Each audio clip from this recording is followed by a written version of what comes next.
interesting. There's a Israel Hezbollah update because apparently Hezbollah is attacking Israel and the United States is getting over there to try and head off this disaster. I don't believe they're actually trying to head off the disaster, though, is the thing. It seems like the United States wants a war more than Israel wants a war and more than Hezbollah wants a war, right? So getting the United States mixed up in all this, they'd say, listen, a war would be great. How about we take all of this conflict and move it over to Ukraine? Like, could we take all of these weapons and just aim it at Russia? I don't know. The ridiculousness of it all is that I think the United States desperately wants a war, and so they're not peacekeeping. So what are they doing?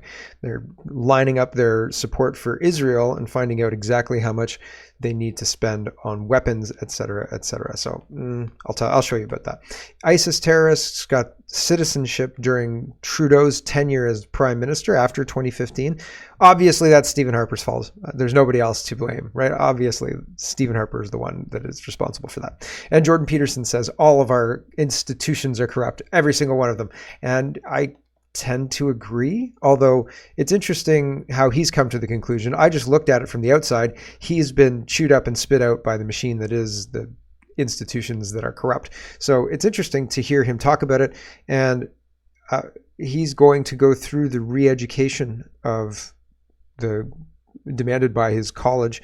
And I think we should probably scrap the colleges. They're not good for oversight. They're just good for cracking down on free speech. Why does the college even exist anymore? Is there a practical reason, or is it just to extract money from professionals, right? And I mean, sure, have a standard for professionals, but what good's a standard if a medical professional tells you, listen, if we don't mutilate your son's healthy sex organs, they might kill themselves. Like, there is no doctor worth their salt that would say that, and yet we have doctors who are saying that, right? There's no doctor who would say, listen, your body, your choice and all, but you should have the COVID vaccine because it's tested. I mean, it's not tested. It wasn't tested. It couldn't be tested, right? So there are people, doctors, who have betrayed their oath of do no harm. There are doctors who have betrayed their patients by lying to them and claiming things that aren't true. And the corruption is plain for anybody to see. All you have to do is look, I think, really. And it's incredible how bad things have gotten. And still, I mean, people don't seem all that upset, right? People still clamor to have a doctor because that's the only way you get any kind of care in Ontario, I suppose. But my goodness, there are problems, and the solutions aren't silencing the alt-right or the opponents that you vilify and blame for the problems that were created by the government. So anyway, there's lots to get to. Let's get to it. First, we're going to start in Russia. Why? Because BRICS Info shared this. And if true, who knows if Vladimir Putin said this or not, because it's Twitter and you've got to take everything on the internet with a grain of salt. So apparently, if this is true, I agree with Putin. Putin says that the West is destroying families, culture, and history. Again, plain as day, if you just have to look. All you have to do is look, because a society that prioritizes funding foreign wars over domestic issues and fixing domestic problems, like overtaxing, like not having a proper response to wildfires, and federalizing firefighting is not the solution, by the way. And you've got all of these failures, and you've got a lot of our politicians acting like it's normal times, and they're responding to things as normal with regard to, something happening in the House of Commons, and then the Conservatives release a statement talking about how that thing in the House of Commons is bad because of these things, blah, blah, blah. And all the while ignoring the Chinese corruption or the Chinese traitors in our government. And I'm going to have this complaint throughout this show today. But there are things that are going on that are more important than Jagmeet Singh's wins or the NDP forcing the Liberals to do some policy or something like that. We've got Chinese traitors, and that's playing second fiddle to all of these kind of regular day-to-day ebb and flow of everything. And as I said, like, people are being targeted, like Jordan Peterson, to keep society off balance and from realizing that all of the corrupt institutions and everything have been corrupted, it seems, by communists. And we're unable to action any kind of offense or defense against this, to stop it, to even investigate it, to stop this traitorous government from passing censorship laws and the like. We can't do anything about it because we're stuck watching Jordan Peterson prove to us that the institutions are corrupt. And it seems like, well, it's obvious to me. And I mean, I think it should be obvious to anybody who's looking. People who come from communist dictatorships, people who come from Islamic dictatorships are saying, hey, Canada, have you noticed that this is exactly the same thing? Hey, the United States, have you noticed that what's happening is exactly the same thing? It doesn't just rhyme, it's exactly the same thing. Here's an Iranian Canadian to talk about how she left an Islamic dictatorship in Iran and the similarities about what's going on between that and Canada. So just before we get into the grab bag of governance, which is robust today, we'll watch about creeping communism. Here we go. Hi, TikTok. Pro tip from an Iranian whose family escaped one of the most brutal Islamofascist dictatorships in the world, the terrorist Islamic regime in Iran. Allahu Akbar! Allahu Akbar! Allahu Akbar! Allahu.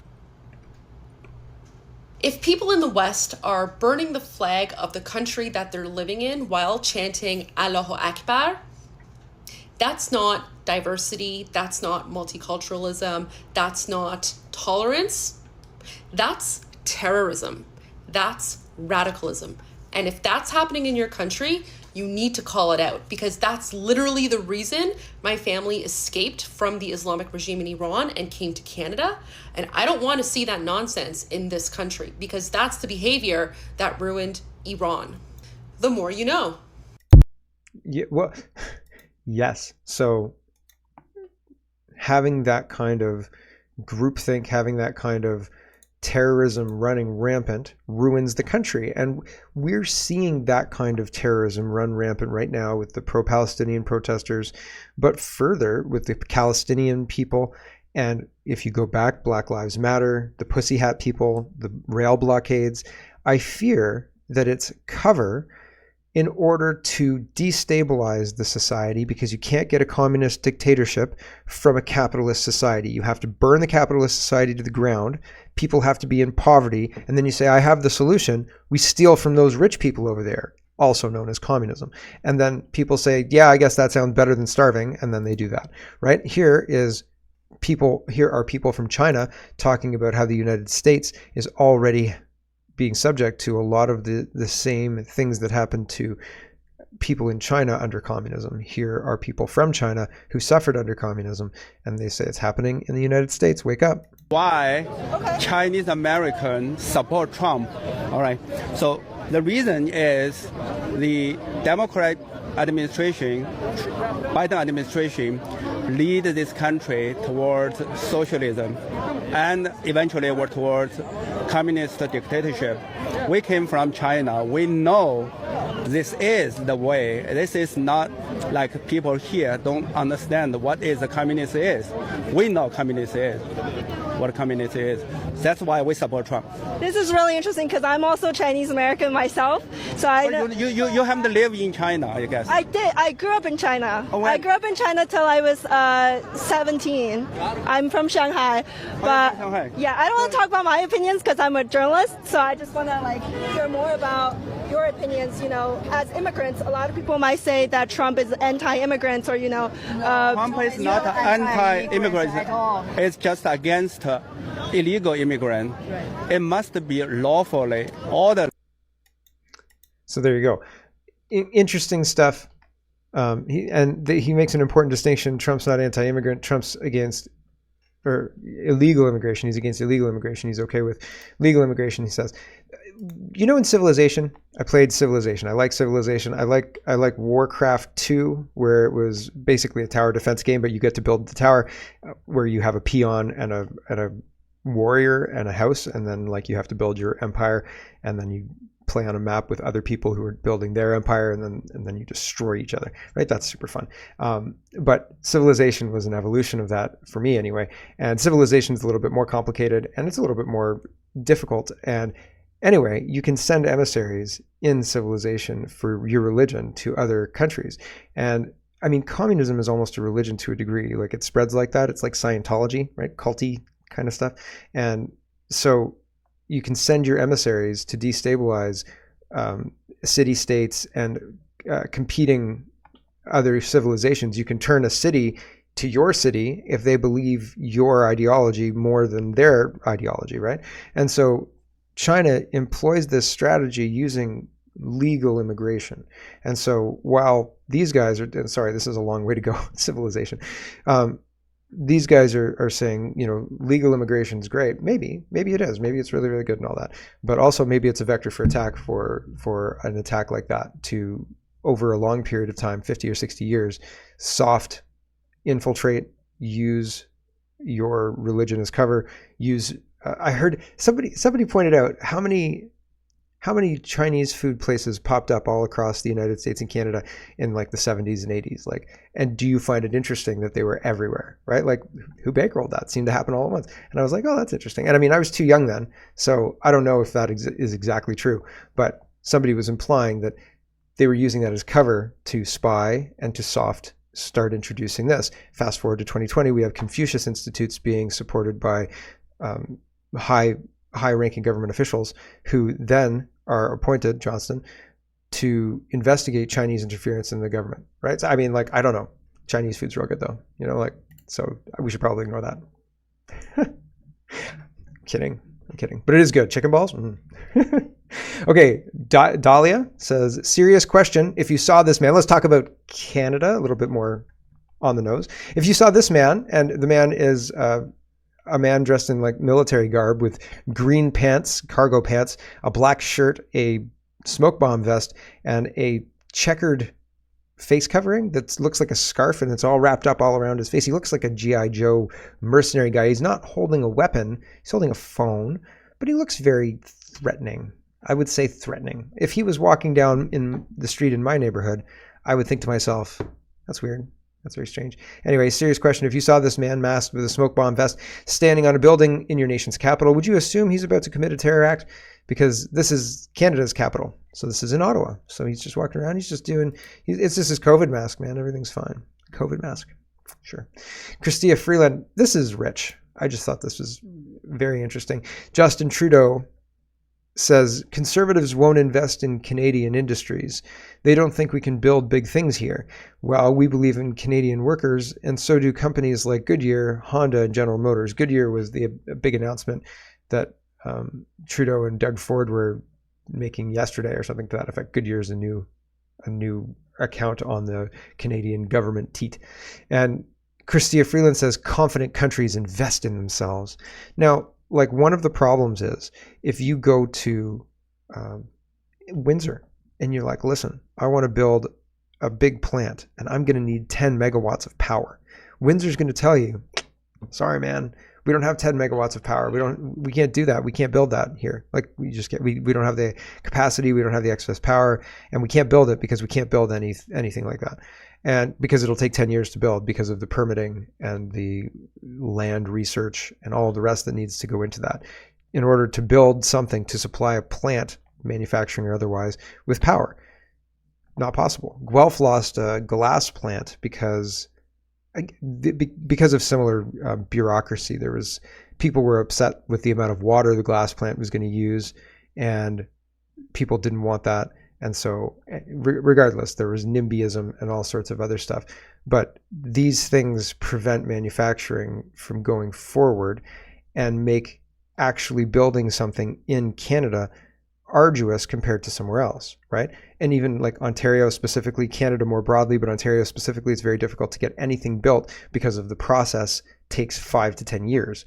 And I wish I was overstating it, but I don't think I am. Like, if somebody's got something built in 2 years, I'd be shocked because, like, usually just the permitting alone takes that long. Like, the submission, then they submit it back to you because you've screwed something up, or they think you've screwed something up and they have questions, and then you resubmit and then they come back. And like each round takes 6 months. I wish I was kidding, but like, I know people in the industry. This is what's going on. So it is what it is. Invest in yourselves, sure. But if you print money and then give that money for free to people who don't qualify for the money, you're just being inflationary. You're not investing in anything. The other part of this is, and I said this yesterday, you send billions to Ukraine and Palestine and Israel for foreign wars. Investing in those wars killed a ton of people. They're not investing in Canadians. Like, they're not at all. They're taking our tax dollars and throwing it at companies trying to choose winners in the electric car, I don't know, evolution, which isn't really an evolution because electric cars are crap. They're crap. I'm sorry, they're crap. I wouldn't want an electric car. I don't want an electric car. And if they force me to buy one, I think I'm going to be forced to build my own gas-powered vehicle. I'm sure there are schematics before they outlaw them online. This is how a gas-powered vehicle works. Anyway, it is one of those things that I feel like that we should demand our politicians not lie to us with silly rhetoric. We invest in Canadians and Israelis and Ukrainians and Palestinians with your tax dollars. Thanks, Canada. Right? Like, come on, give me a break. Holly Doan, moving on. Holly Doan says the federal government must cut spending 15%, says Canadian Chamber of Commerce. The figure would mean the steepest cuts since Prime Minister Chrétien 1995 austerity budget that eliminated 45,000 jobs. And I was saying, can this like happen fast? How quickly can we do this? Funnily enough, investing in Canadians, according to the Liberal government, is creating bullshit jobs that pay well, right? Buying votes. Without us, you wouldn't have this job. No, really. So we're stealing other people's money to pay for your votes. So you better enjoy the job because without us, it's gone. Because it's useless. And I've read reports of people being bored at work all day saying like, I don't know what to do. I'm actually even bored of the internet. I didn't think that was possible, but I sit at my desk all day and I surf on the internet and I don't have anything to do. What should I do? And people were like, you should develop your skills. You should learn how to market. You should learn how to do this. You should learn how to do that. And I was like, you should ask your manager for work. Like you should say, hey, I don't have anything to do and I'm bored of the internet. So like, can you give me something to do? And that seemed like a revelation. But this is not uncommon. This is a lot of millennials wait for a lot of everybody who's gone through Western education sit around and they wait for somebody to tell them to do something. They want to do something. They think to themselves, I'd like to accomplish a goal. And then they're waiting for somebody to say, in order to accomplish your goal, this is the first step. Here it is. Go start now. When you have to say that to yourself. But a lot of people just sit around and wait for somebody else to tell them to start doing whatever it is. So like if you find yourself in a position where you have extra time and you've done your job, if you've not done your job, then you should go ask your manager about what you should be doing because like you're going to hurt yourself in the short term and long term if you only focus on things that you want to do at work rather than the things you're being paid to do. Get all the things you're being paid to do done, right? And then maybe develop a skill.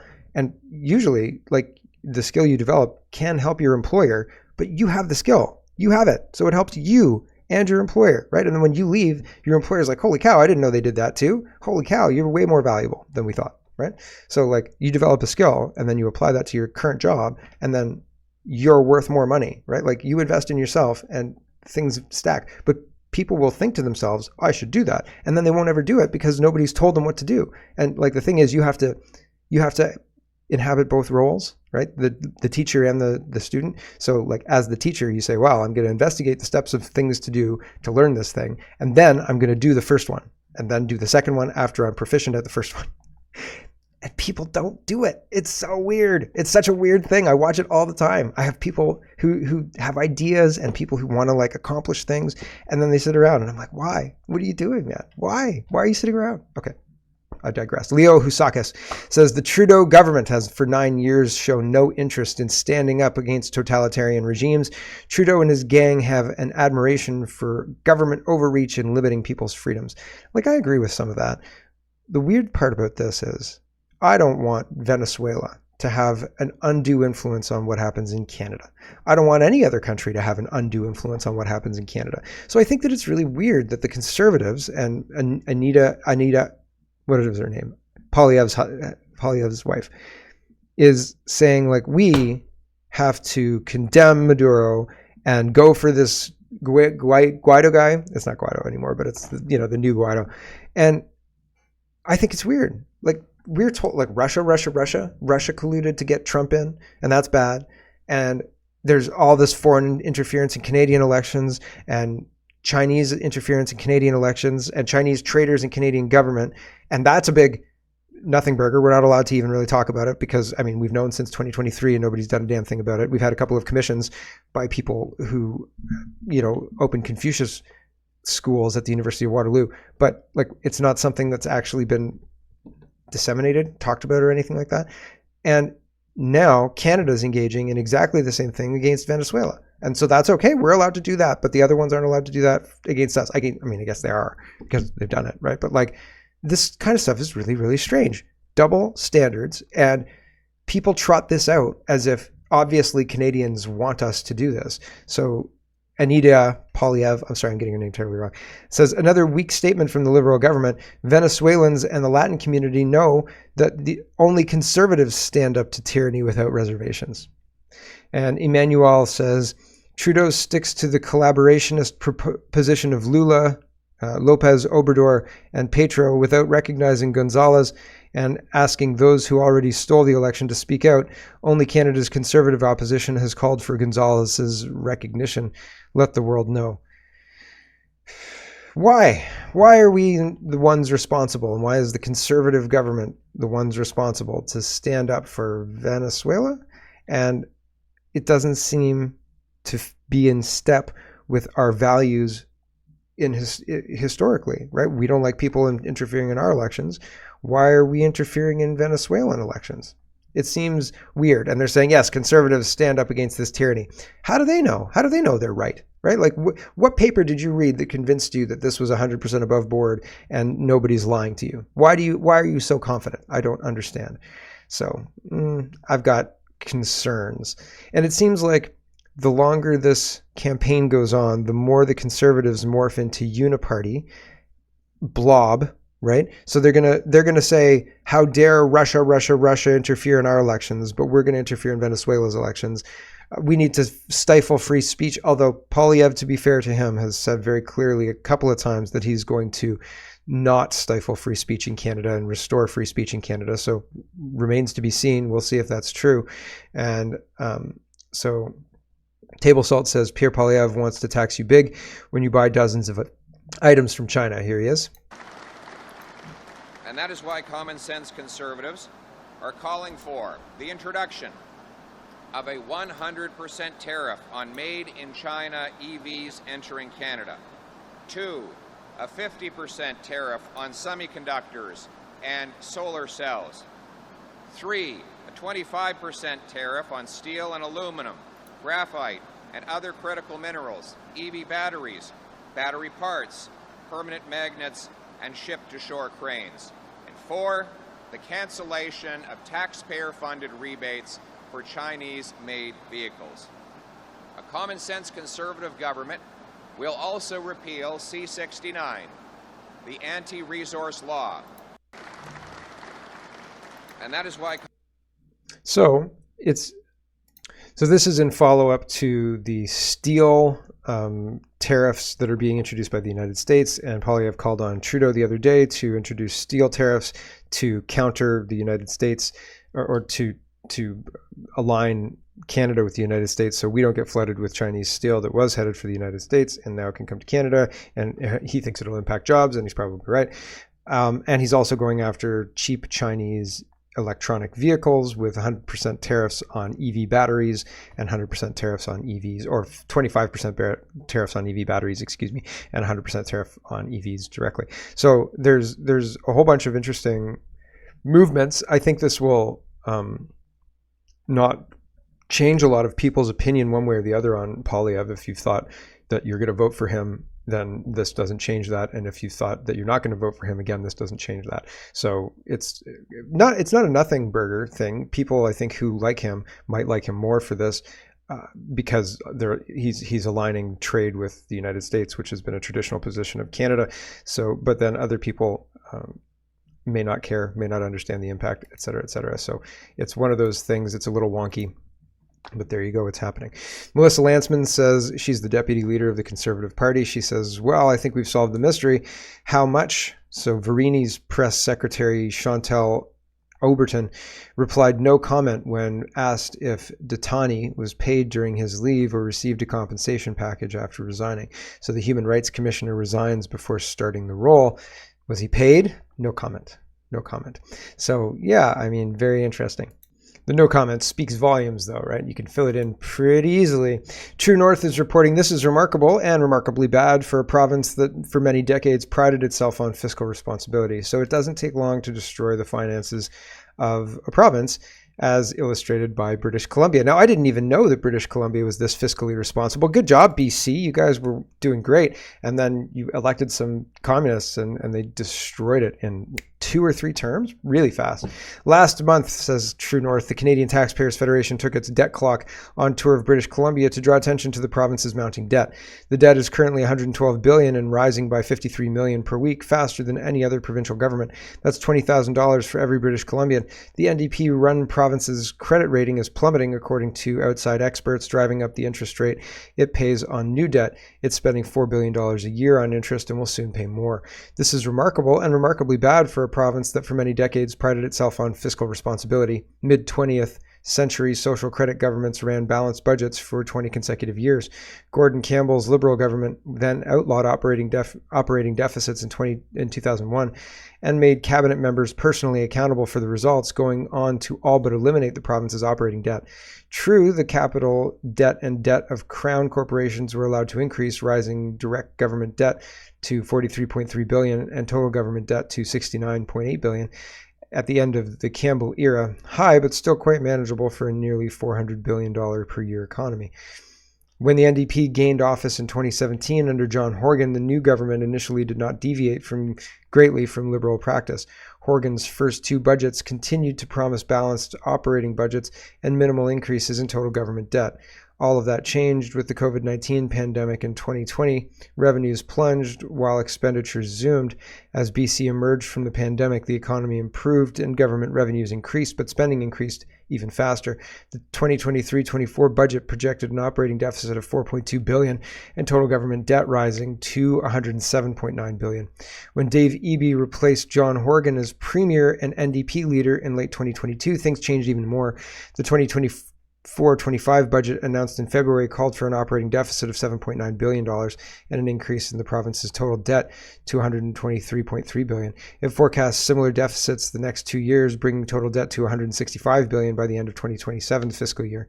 Especially disturbing is that these deficits have no major upheavals to justify them. In 2020, the Horgan government suspended the balanced budget law for 3 years to deal with the pandemic. A decade earlier, the Liberal government had authorized deficit spending for 2 years to deal with the 2008 global financial crisis. The NDP permanently removed the balanced budget requirement in 2022, so Eby's government is free to ignore it. The projected 24-25 deficit of $7.9 billion incurred in normal times dwarfs any deficit during the previous 2 crises. Yikes, right? Like, oh, is it fiscal mismanagement? Yes. Here's a long way to say yes. Absolutely, without a doubt, fiscal mismanagement. So that's terrible. Like, that's not good. And how it's so frustrating because on one side of things, the public want good leadership, and that means proper financial leadership. It means not spending more than you can reasonably afford, and it means not plunging your province into debt. And on the other side of things, public demands, a response to COVID. But I think that the demand for a response to COVID was overblown and used as a justification to overspend, because I think the demand for a response to COVID is more have policies that keep us safe, like close the borders to China when we know that it's the Wuhan flu, and not let's import the entire third world and lock people down in their homes because the flu is bad, right? And it wasn't even a particularly bad flu. So the problem reaction solution paradigm was utilized for justification of these bad financial decisions. And now we're dealing with the fallout, and they're saying, the only thing we can do here is censor you people. So that's where we're at in Canada. It's ridiculous. Hello, everyone. Thanks very much for watching. This is just a short version of a longer show. If you'd like to get the whole show, you can go over to CanadaPoly.com and sign up for a subscription. Just look in the drop-down tab for Shop and Donate and look for subscriptions, and you'll get immediate access to the full show. Love to see you. Thanks for watching, everybody. Have a wonderful, wonderful